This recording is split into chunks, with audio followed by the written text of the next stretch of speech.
दूसरा शमूएल उसका 6 चैप्टर और उसका 12 से 15 पढ़िए। दाऊद को यह बताया गया कि यहोवा ने ओबेदेदोम के घराने पर और जो कुछ उसका है उस पर भी परमेश्वर के संदूक के कारण आशीष दी है। तब दाऊद ने जाकर परमेश्वर के संदूक को ओबेदेदोम के घर से दाऊदपुर में आनंद के साथ पहुंचा दिया। तब यहोवा ने संदूक के उठाने वाले 6 कदम चल चुके। तब दाऊद ने एक बैल और एक काला पोसा हुआ बछड़ा बलि कराया। अब यहाँ पर प्रोटोकॉल लिटरली फॉलो हुआ। जब उसने देखा कि 3 महीने ओबेदेदोम के घर में रखा रहा और उसको तो बड़ी आशीष आ गई है, तब उसको अपनी गलती दाऊद को रियलाइज हुई कि मैंने अपनी धार्मिकता स्थापित की थी, इसलिए परमेश्वर का क्रोध भड़का था, प्रोटोकॉल फॉलो नहीं हुआ था।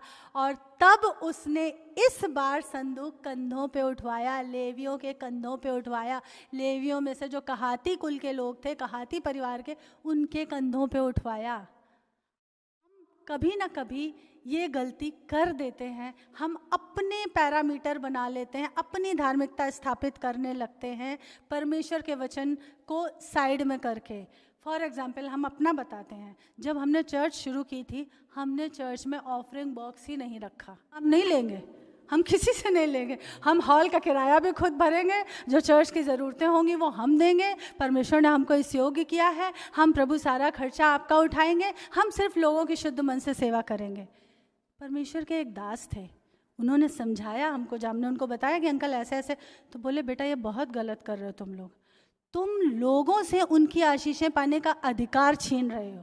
ये उनका हक है कि वो परमेश्वर के भवन में दान दें, ताकि इंटर्न परमेश्वर उनके जीवन में बड़ी आशीषें बो दे। तुम वो हक छीन रहे हो। दूसरी चीज़, आज नहीं तो कल शैतान तुम्हारे अंदर ये घमंड डाल देगा कि तुम परमेश्वर के लिए कर रहे हो। परमेश्वर को तुम्हारा पैसा नहीं चाहिए, उसको तुम्हारा दिल चाहिए। हमने सोचा कि क्या करें। अच्छा, फिर भी उसके बाद जब चर्च यहाँ शिफ्ट हुई, पहले रायन के सामने थी, जब चर्च यहाँ शिफ्ट हुई तब भी हम कश्मकश में थे, सोचते थे रखें नहीं रखें, क्योंकि बॉक्स बनवाना, उसको कटवा के पेंट करवा के लेके आना, उसके लिए भी एक पर्टिकुलर टाइम निकाल के जाना, अरेंज करना, कुछ था ही नहीं हमारे पास, किसमें लेते हम दान या कुछ।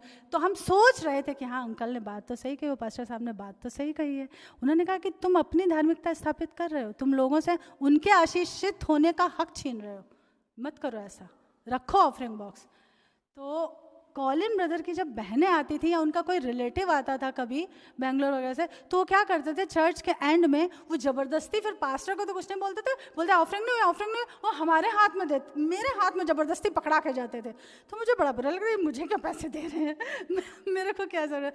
तो फिर हम दोनों ने एक संडे चर्च के बाद ही बस खाना खाया और सीधे निकल गए। हमने कहा नहीं, परमेश्वर के काम में अब देरी नहीं करेंगे, हमने गलती करी, अपनी धार्मिकता स्थापित कर रहे थे। वो अंकल ने बोला था, पास्टर ने बोला था कि बेटा अपनी धार्मिकता स्थापित मत करो, परमेश्वर का जो प्रोटोकॉल है उसको फॉलो करो। तो कई बार हम सोचते हैं, हम सोच तो शुद्ध मन से रहे होते हैं, पर वो परमेश्वर की नज़रों में गलत होता है। दाऊद ने भी सोचा शुद्ध मन से ही था, पर वो प्रभु की नज़रों में गलत था। प्रभु का धन्यवाद, उस समय रहते हमें वो चीज़ समझ में आ गई, हमने अपनी गलती सुधार ली। तो कई बार हम ऐसा करते हैं, अपना प्रोटोकॉल फॉलो कर अपना बना लेते हैं, मतलब जो परमेश्वर का वो फॉलो नहीं करते। हम सब ये जानते हैं यीशु मसीह इस दुनिया में क्यों आए थे, रिकंसाइल करने। एक जवाब, आप क्या बोल रहे हैं? वेरी गुड, शैतान के कामों का नाश करने, हमारे पापों को क्षमा करने, पापी को उद्धार देने, व्यवस्था को पूरा करने, भविष्यवाणी पूरी करने। सबसे इम्पॉर्टेंट चीज़ जो बहुत कॉमन लोग बोलते हैं, यीशु पापी को उद्धार देने आए थे, यीशु पापी को उद्धार देने आए थे, बहुत लोग बोलते हैं। और मैंने सोशल मीडिया पे ये चीज़ बहुत ज़्यादा देखी है कि मैं करेक्ट नहीं हूँ लेकिन मैं यीशु में हूँ, यीशु पापी को उद्धार। अरे तो यीशु पापी को उद्धार देने किस लिए आए थे? कि वो पाप ही करता रहे उद्धार पाने के बाद भी, वैसे ही लिद्धड़ बना रहे कि सुधर जाए? यीशु पापी को उद्धार देने इसलिए आए थे कि वो सुधर जाए, है ना, सुधारने के लिए आए थे। पापी को उद्धार, कभी सोचा पापी को उद्धार, पापी को उद्धार, पापी को उद्धार देने तो आए थे, सुधारने के लिए आए थे, ताकि अब वो पापी ना रहे, इसलिए आए थे ना, कि अब पहले जो काम हम करते थे अब वो काम हम ना करें।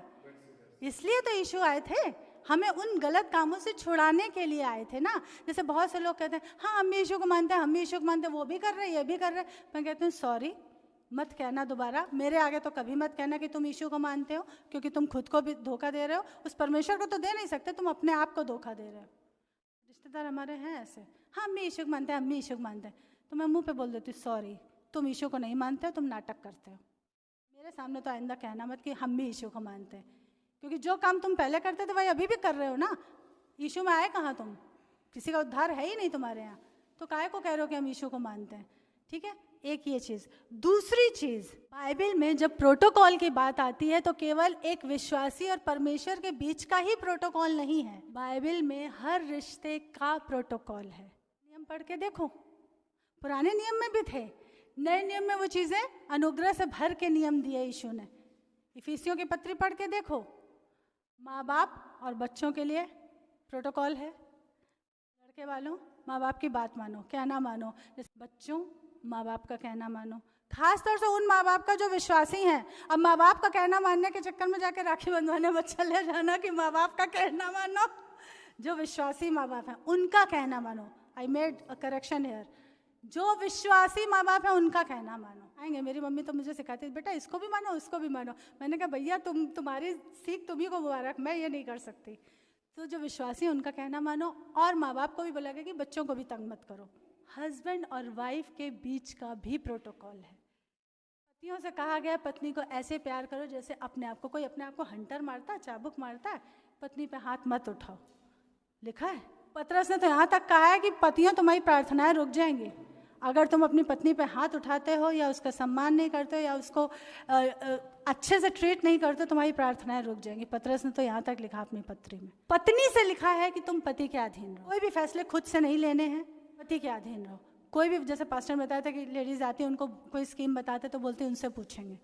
कोई भी बात होती है, जैसे हम लोग अगर कुछ चर्च का डिस्कस करते हैं, मैं क्या बोलती हूँ, पास्टर से पूछ लेती हूँ, बोलती हूँ पति के अधीन रहो। हर चीज़ का एक प्रोटोकॉल है। आजकल इंडिया में भी डिवोर्स के केसेस क्यों बढ़ गए? क्योंकि जेंटाइल के पास बाइबल का प्रोटोकॉल ही नहीं, रिश्ते कैसे निभाने हैं उसका प्रोटोकॉल ही नहीं है। आजकल एक सर्वे आया था कि एक जज ने बोला था कि क्योंकि मोबाइल बहुत आ गए हैं, मोबाइल, सोशल मीडिया और मोबाइल, खासतौर से मोबाइल जो है वो बढ़ते डिवोर्स का कारण है। क्यों? हर छोटी छोटी बात पे मायके को फ़ोन घुमाया, हाँ मम्मी आज छींक मारी थी, हाँ हाँ इन्होंने तो सुबह उठते ही मार ली थी, हमने नाश्ते के बाद 2 छींक मारी थी, हाँ मम्मी हमने 2 छींक मारी थी, हाँ नहीं मेरी सास ने छींक नहीं मारी मम्मी, हाँ ठीक है मम्मी बोल देंगे, सास को भी बोलेंगे छींक मार लो, हाँ मारी जाती है, अच्छा होता है, ठीक है मम्मी बोल देंगे। अगर माँ समझदार है वो इंटरफेयर नहीं करेगी, वो खुद बोलेगी कि बेटा अपनी गृहस्थी खुद संभालो, इतनी मैच्योर अब तुम हो चुकी हो। हम लोग के ज़माने में तो 20-20 साल में शादियाँ कर दी गई थी। इतने दिव्य कहता, मैंने कहा दिव्य तुम्हारी उम्र में मेरी शादी हो गई थी, कहता इतनी छोटी उम्र में आपकी शादी? मैंने कहा हाँ भैया हमारे टाइम में ऐसे ही होता था, ग्रेजुएशन इधर तुमने एग्ज़ाम दिया नहीं, उधर तुम्हारी शादी, ऐसे ही होता था हमारे यहाँ। तो तब भी हमको ये समझ के विदा किया जाता था, हमारे माँ बाप ये बोल के विदा करते थे बेटा तुम इतनी मैच्योर हो कि अपनी गृहस्थी हैंडल कर लोगी। आजकल की लड़कियां 30-30 साल की हो गई, बहुआ बनी है, मम्मी मम्मी। तो मम्मी अगर समझदार हैं तो मम्मी ढंग की शिक्षा देंगी, नहीं तो मम्मी फिर उल्टी पट्टी पढ़ाएंगी और रिश्ते टूटेंगे। यही हो रहा है ना। तो जज ने बोला था मोबाइल सबसे बड़ा कल्प्रिट है रिश्तों को तोड़ने के लिए, पर बाइबल हमारा प्रोटोकॉल है, बाइबल प्रोटोकॉल है जो हमें वचन में चलना कैसे है, रिश्तों को निभाना कैसे सिखाती है। अगर माँ आके भी इंटरफेयर कर रही है तो उसको बोल दो मम्मी ये हमारा आपस का मैटर है, हम दोनों मिलकर सुलझा लेंगे, आप सिर्फ हमारे लिए प्रार्थना करो, आप सिर्फ हमको आशीर्वाद दो, हम मिलकर सुलझा लेंगे। आमीन। ये होना चाहिए।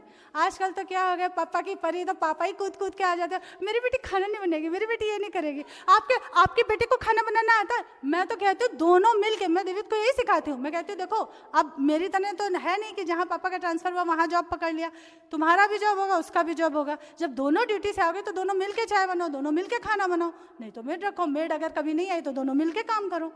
बेटे को भी ये सिखाना पड़ता है आजकल। पहले माएँ कैसा सिखाती थी, अगर बेटे ने 1 कप चाय भी बना दी तो माँ कहती थी हाय दैया कैसी बहू आ गई, हमारे लड़के से काम कराती। मैंने कहा मैं तो उसको पहले ही बोल दूँगी बेटा ज़्यादा ढील मत देना, इससे काम लेती रहना। तो कहता है कैसी माँ हो? मैंने कहा मैं ऐसी माँ हूँ, मैं आज के ज़माने की माँ हूँ, बाइबल की माँ हूँ। मैं उसको बोल दूँगी बेटा इससे काम लेती रहना थोड़ा थोड़ा, नहीं तो इसकी आदत बिगड़ जाएगी। तो दोनों मिल के काम करो, कोई छोटा कोई बड़ा नहीं होता। जब दोनों मिलके कमा रहे हैं तो दोनों मिलके काम भी कर सकते हैं, इसमें कोई छोटा बड़ा नहीं।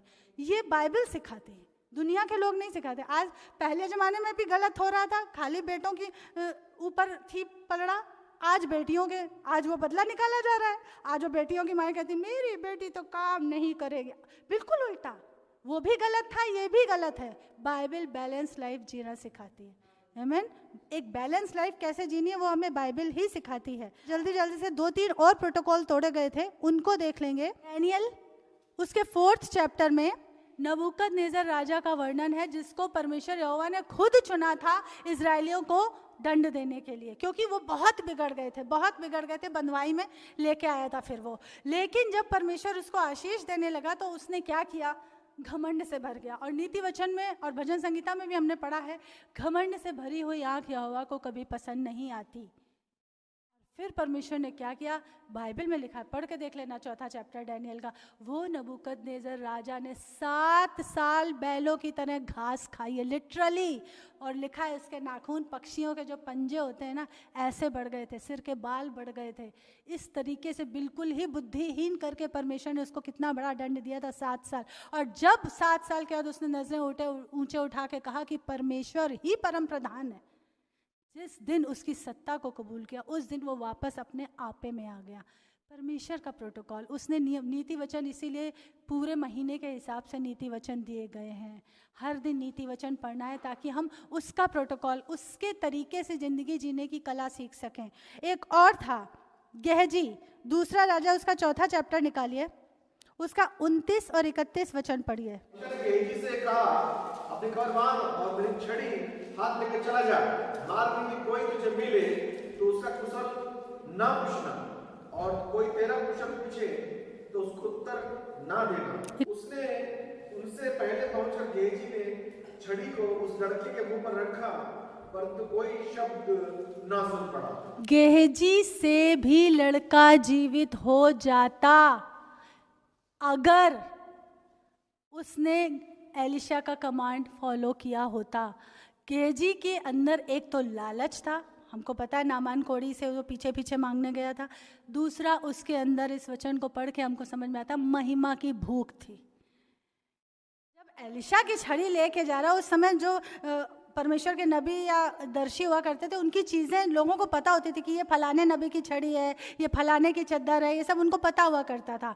ठीक है, जब एलिशा की छड़ी लेके जा रहा है तो ऐसे उसको पता था एलिशा को इसकी आदत, ये 4 लोगों को बताता जाके, देखो हमको दिया है, हम जा रहे हैं जिंदा करने, हम लड़का जिंदा करने जा रहे हैं, अरे उनका लड़का मर गया उसको जिंदा करने जा रहे हैं। उसने कहा था ना किसी को दुआ करना, ना सलाम करना, कोई हाल पूछे वो भी मत बोलना, चुपचाप सीधा जाना, क्योंकि प्रोटोकॉल कमांड फॉलो नहीं हुआ।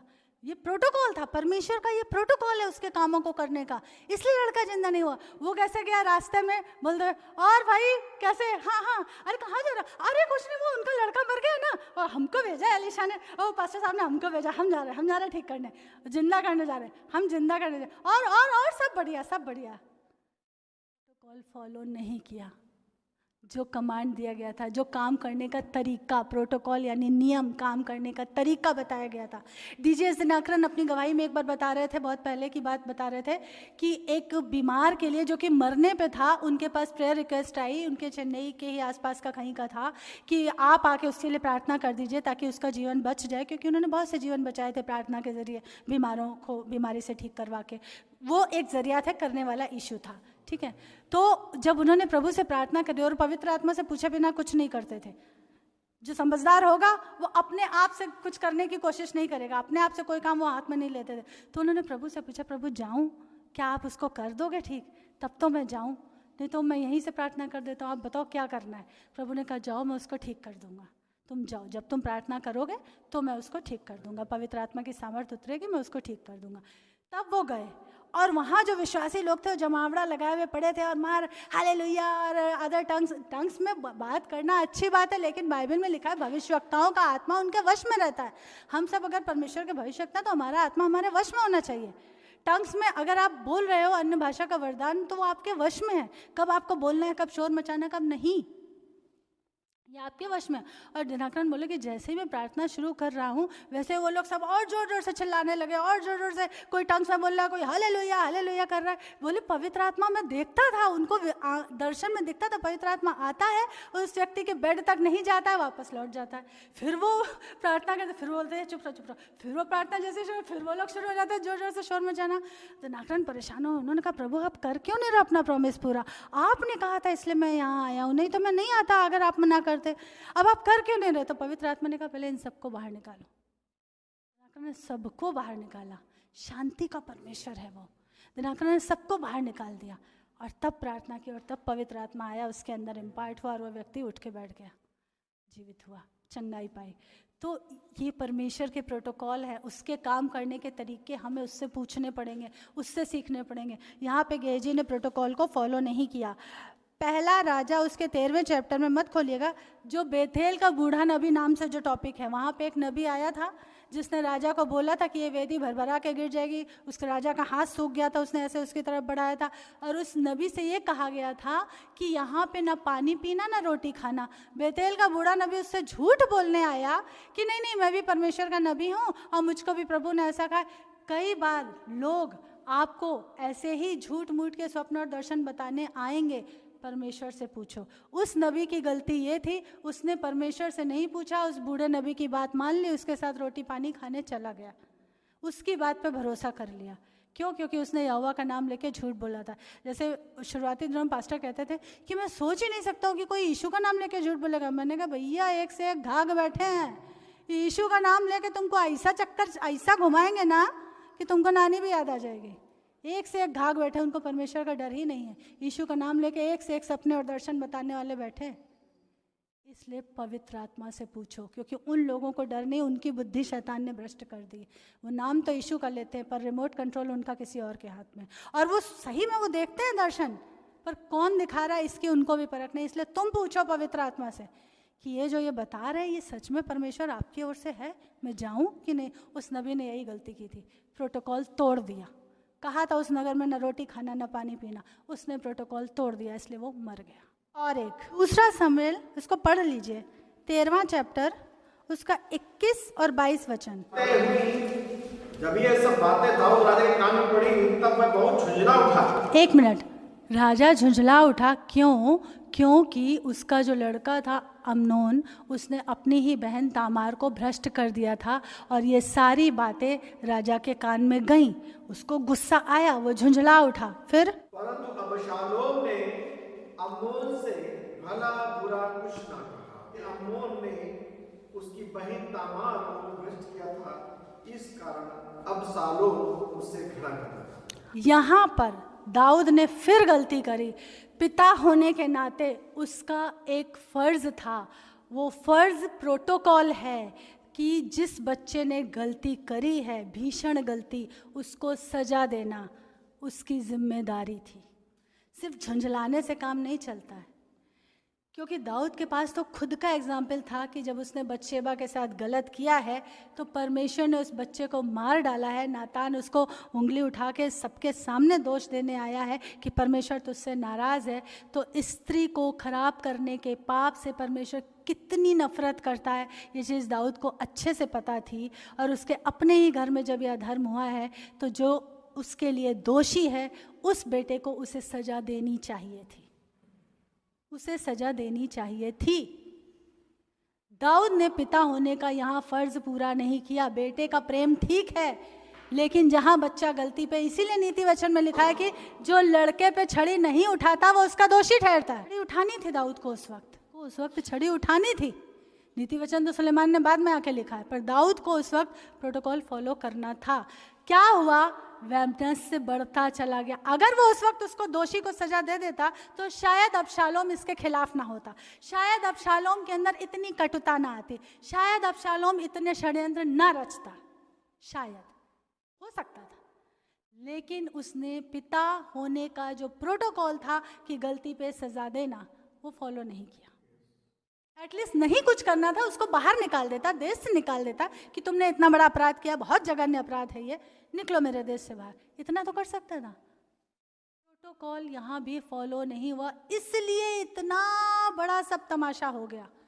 दाऊद को महल तक छोड़ के भागना पड़ा, क्योंकि जिसकी बहन थी उस भाई के दिल में नफरत का बीज इतना बढ़ा दिया शैतान ने, बढ़ता गया बढ़ता गया बढ़ता गया कि उसको मारने के बाद भी वो दिल से दाऊद के खिलाफ हो गया। क्योंकि वो यही सोच रहा होगा, कुछ दिन तक तो उसने सोचा होगा कि शायद आज नहीं तो कल पिताजी इसको दंड दे देंगे, वो तो राजा हैं, कल दे देंगे, अच्छा परसों दे देंगे, अच्छा अब दे देंगे दंड। वो शायद रास्ता देख रहा होगा अबशालोम। दाऊद ने कुछ नहीं किया, खाली झुंझला गया।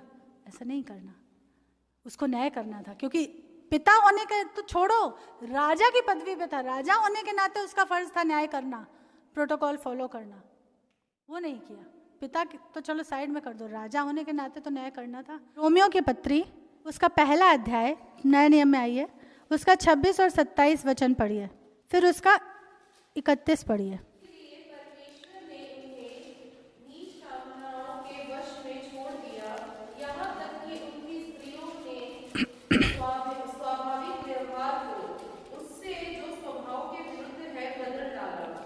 वैसे ही पुरुष भी स्त्रियों के साथ स्वाभाविक व्यवहार छोड़कर आपस में कामातुर होकर जलने लगे। अब पुरुषों ने पुरुषों से के साथ निर्लज काम करके अपने भ्रम का ठीक फल पाया। इसका मतलब जब पौलुस ये पत्री लिख रहा है तो आज के समय में जो पाप हो रहा है ये उस समय में भी हो चुका था। लेस्बियन और गे का जो पाप है वो उस समय में हो चुका था, साफ साफ लिखा है बाइबल में, हो चुका था।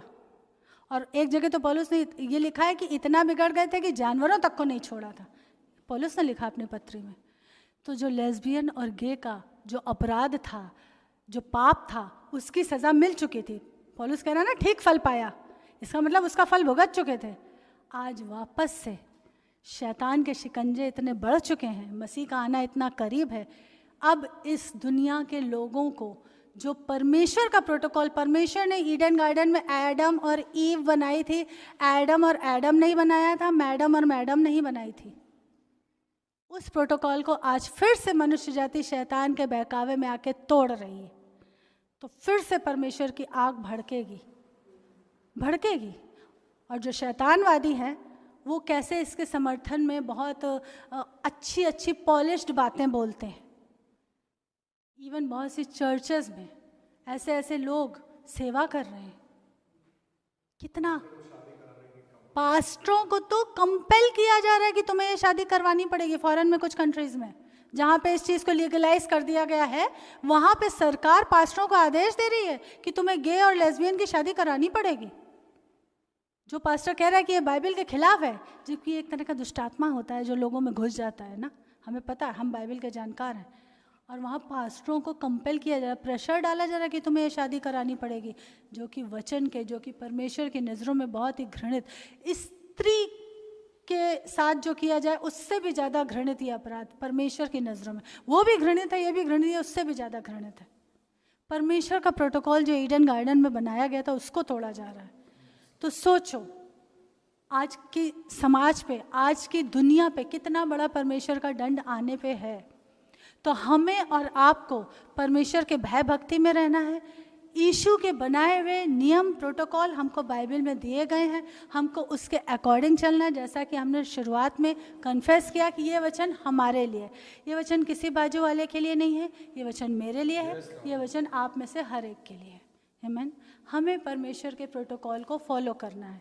हमारे पास बाइबल में हर एक चीज़ का एक पैरामीटर फिक्स कर दिया गया, नियम दे दिया गया है। जैसे आज आप देखते हो लड़कियां कैसे नंगे पुंगे कपड़े पहनती हैं। मॉडर्न होने का मतलब वल्गर होना नहीं है।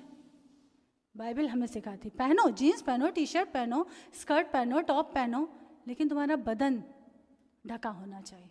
ये हमें बाइबल सिखाती है। दुनिया के लोग फैशन के नाम पे कुछ भी कर रहे हैं, शोल्डर खोल के घूम रहे हैं, टांगे खोल के घूम रहे हैं, वो कुछ भी कर रहे हैं, जाने दो, ठीक है। आइए दुआ करें कि हम आखिरी सांस तक परमेश्वर का प्रोटोकॉल फॉलो करते रहेंगे। अगर उसने कहा है कि समय से चर्च आना है, हार्ड कॉपी बाइबल पढ़नी है, दिन में 2 बार प्रेयर करनी है, प्रार्थना करनी है, उसके तरीके पे चलना है, उसके आने की ईमानदारी से बाट जोड़नी है, तो हमें प्रोटोकॉल फॉलो करना है। आमीन। आइए दुआ करें। पिता यीशु के सामर्थ्यशाली नाम में प्रभु जी हम धन्यवाद देते हैं परमेश्वर आपके इस वचन के लिए प्रभु जी, जो आपसे मुझे पहुंचा वो आपके लोगों को मैंने पहुंचाया, ताकि परमेश्वर तेरे बच्चे यीशु के आने के दिन तक खराई में पाए जाएं। हम उन बुद्धिमान कुंवारियों की तरह बने जिनकी मशालें जलती रहे, न केवल बुद्धिमान कुंवारी बल्कि हम उन धूम मचाने वालों की तरह बने परमेश्वर, जो हमेशा जागते रहें, क्योंकि एक समय सीमा पे बुद्धिमान कुंवारियाँ भी ऊँघने लगी थी, पर धन्यवाद हो कि धूम मचाने वालों ने धूम मचाई और वो जग गई कि देखो दूल्हा आ गया। परमेश्वर हम में से हर एक को धूम मचाने वाला बना, ताकि आपके आने की बाट हम पूरी संजीदगी से जोते रहें, पूरी तन्मयता से हम आपका रास्ता देखते रहें परमेश्वर। हे प्रभु यीशु आ, प्रकाशित वाक्य में लिखा है रूह और दुल्हन भी कहती है आ।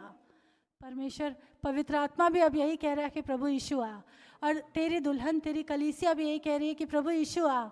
हम में से हर एक को पूरी रीति से आपने तैयार कर दिया है, और जो कमी घटी है तो पवित्र आत्मा जो हमारा एमएलए ब्यूटिशियन है उसको आज अभी इसी पल पूरा कर दे प्रभु। जो लोग ऑनलाइन इस वचन को देखेंगे या देख रहे हैं या आगे चल के देखेंगे परमेश्वर, प्रभु जी उनके लिए दुआ करते हैं परमेश्वर।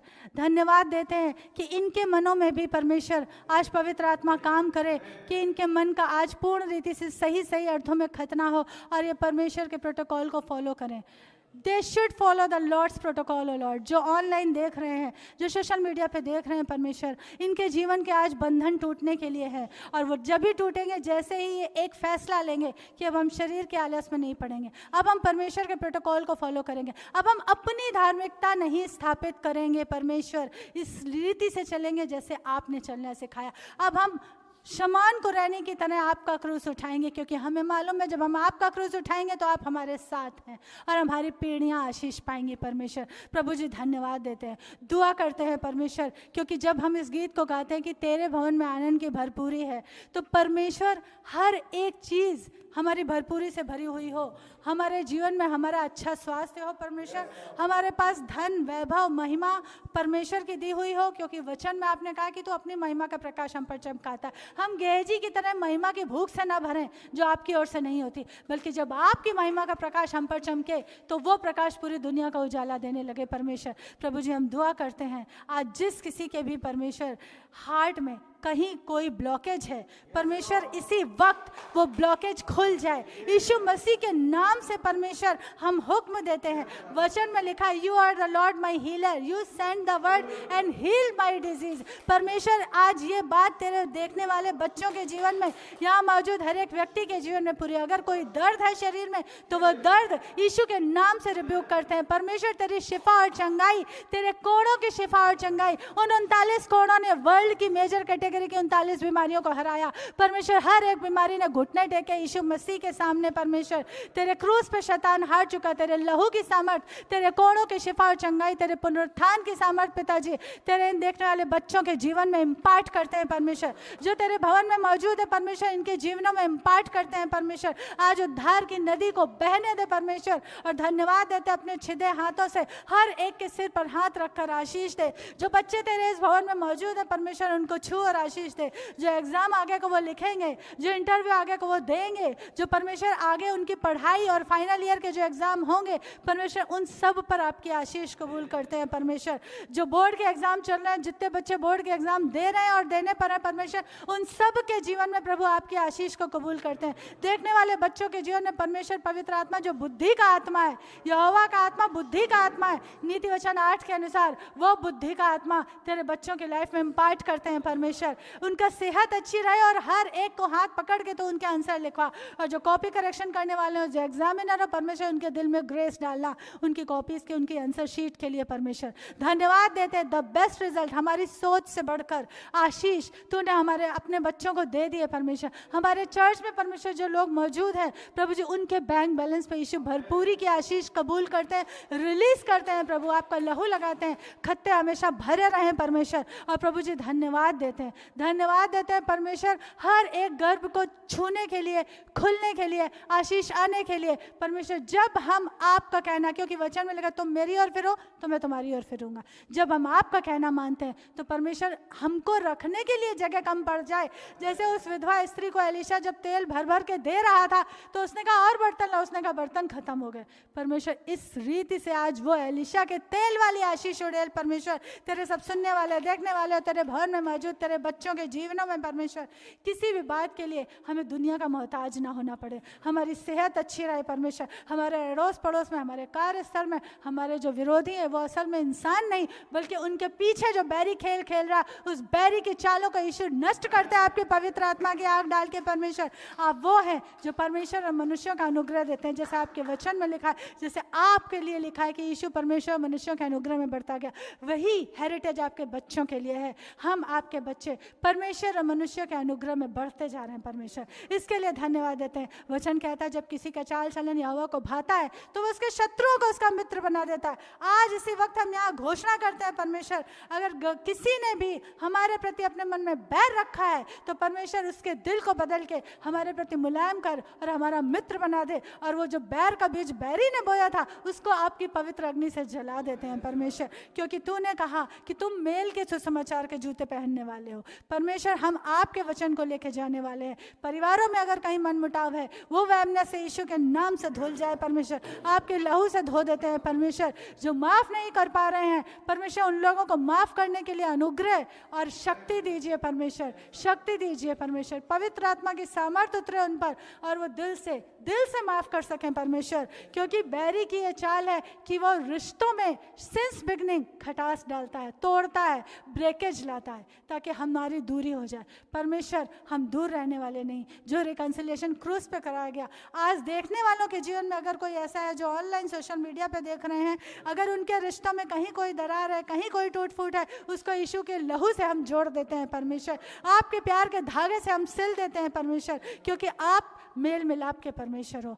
You are the Lord of reconciliation, O Lord. Thank you, Jesus. धन्यवाद यीशु, धन्यवाद पिता परमेश्वर, धन्यवाद पवित्र आत्मा आपके इस मेल के लिए, आपके इस मिठास के लिए परमेश्वर। सारे अनबन दूर हो जाए, रिश्तों में से हर अनबन निकल जाए, और जो लोग परमेश्वर एंटी क्राइस्ट के स्पिरिट से दबे बैठे हैं परमेश्वर, उनके जीवनों में पिता वो बंधन टूटें ताकि परमेश्वर आपका राज्य आ जाए, उनके दिलों में आपका राज्य आ जाए, उनके जीवनों में आपका राज्य आ जाए। और परमेश्वर वचन में लिखा है हर एक घुटना झुकेगा और हर एक जबान कबूल करेगी कि यीशु मसीह ही जिंदा खुदा और परमेश्वर है, और प्रभु पूरी दुनिया पे ये बात काबिज हो जाए। यीशु के नाम में मांगते हैं। अंत का समय है परमेश्वर, हम में से हर एक को अनुग्रह दे कि बहुतों को आग में से झपट कर बचा ले, निकाल ले परमेश्वर।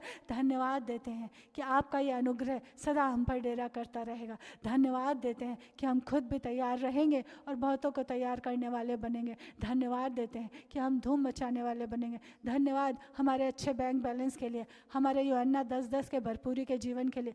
धन्यवाद कि तूने अपने वचन में कहा कि जब वो देखेंगे तो उनके डेरे में कोई भी वस्तु खोई हुई नहीं रहेगी, बैरी कुछ नहीं चुरा सकता हमारा, क्योंकि उस पर यीशु के लहू का बाड़ा लगा है। न रिश्ते, न पैसा, न सेहत, न धन दौलत, न सेवकाई, हमारी इस सेवकाई पर भी आपका लहू लगाते हैं परमेश्वर। और जितनों को आपने मुझे दिया उनमें से एक भी नहीं खोएगा। और परमेश्वर आने वाले बहुत हैं, बहुत सी भेड़ें जो इस कलीसिया में स्थापित हो रही हैं, उसके लिए धन्यवाद देते हैं परमेश्वर। आपके स्वर्गदूतों की सेना के लिए धन्यवाद देते हैं जो हर पल हमारी सेवा में मौजूद रहते हैं। यीशु मसीह के समर्थी नाम में इस प्रार्थना को सुनते हैं। सुन और ग्रहण कर पिता। आमीन, आमीन, आमीन।